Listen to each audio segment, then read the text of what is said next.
the positioning in the East is going to be so interesting in the NBA. And I feel like everything has kind of been thrown out of whack because Joel Embiid is back with the Philadelphia 76ers. They've won a bunch of games in a row now, and they are a game back of the Pacers for sixth and getting out of the play-in.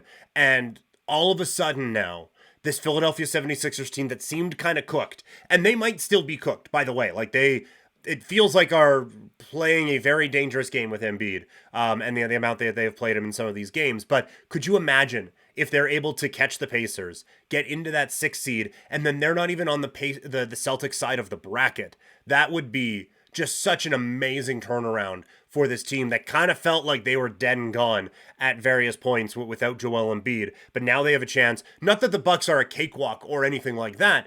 They have significantly improved their defense here with Doc Rivers as their head coach. But what a matchup that would be in the second round. We are getting very far ahead of ourselves, but what a matchup that could be if you do get Joel Embiid and the 76ers against Doc Rivers and the Milwaukee Bucks in the second round. A lot of talk about heat culture last year. It feels like if that was going to be a thing, the Pacers game was the night for it to show up. And I get like I was the one who did the show going into the eighth place game last year saying it's just done in Miami. Their time has come and gone. Need to maybe try to blow it up, start this thing over, and get going. And then, NBA Finals and all. But like, it hasn't clicked at any point really this season. That they have had some moments, but it feels a little bit too disorganized in Miami. Again, that was a really tough loss for the Pacers. Still can't really get a grasp on the Knicks. That we kind of figured this weekend, Friday against the Bulls,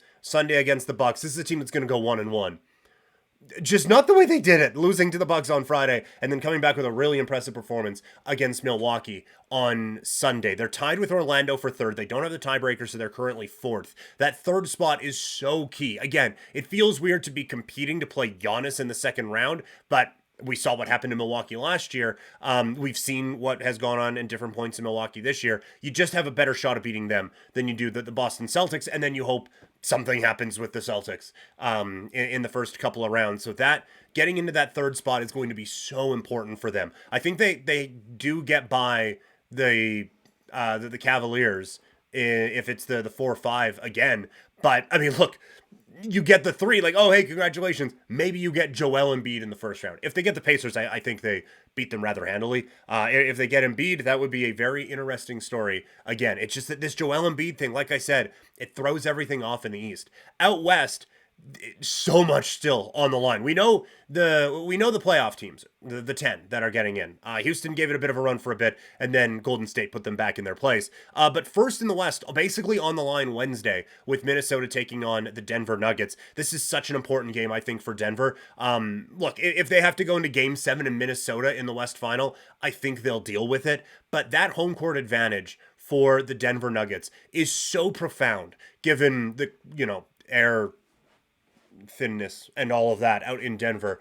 I think that they are still the favorites to win the NBA championship this year. Just Jokic is a complete other animal. But credit Minnesota. They lose Karl Anthony Towns. They don't lose a step. Naz Reid has been tremendous for them. Anthony Edwards has taken a step, and Rudy Gobert has vindicated himself, I think, rather aggressively here. So credit to them, but this is a monster game on Wednesday for Denver. The 4-5 matchup looks locked in. The Clippers and Dallas Mavericks going to face off again. These two have had some epic playoff series, and one more time, Kawhi, maybe, and Luka Doncic against the Clippers is going to be so much fun. And now you look at it, and it's something we've talked about in hockey, and it's popping up here. One of those two teams is going to be thoroughly disappointed that they have been knocked out in round one and are going to have to do a lot of soul searching because both those teams are kind of all in, right? Dallas doesn't control their own pick until 2030. The Clippers draft, never heard of her. They both these teams are kind of all in on the rosters they have, and one of them is out in the first round. And now the winner gets to play maybe Minnesota, but maybe Denver in the second round, so not great. But that's such an interesting matchup there in potentially the 4-5. And things have kind of broken for the Lakers now. The Kings have some injury issues, and it kind of has opened up LA to maybe get out of that 9-10 game, which would be such a great break for them. AD has played phenomenal basketball this season. LeBron is still LeBron, and it seems like they have kind of got some things together. That would be an interesting matchup. If either way they get Minnesota in the first round, they played Denver hard for 4 games when they were swept last year. Maybe they'll play Denver hard again if they get them. But either way, a chance for LeBron to get out of that 9-10 game against Golden State would be absolutely, I would say, in LA's favor. And just the worst case scenario for Sacramento, because they do not match up well with Golden State this year, given the injury problems that they have. Also, the Pelicans' injury issues might knock them into the play-in. They're tied with Phoenix for 6th with 3 games to go. Brandon Ingram has been banged up. Zion Williamson has been great.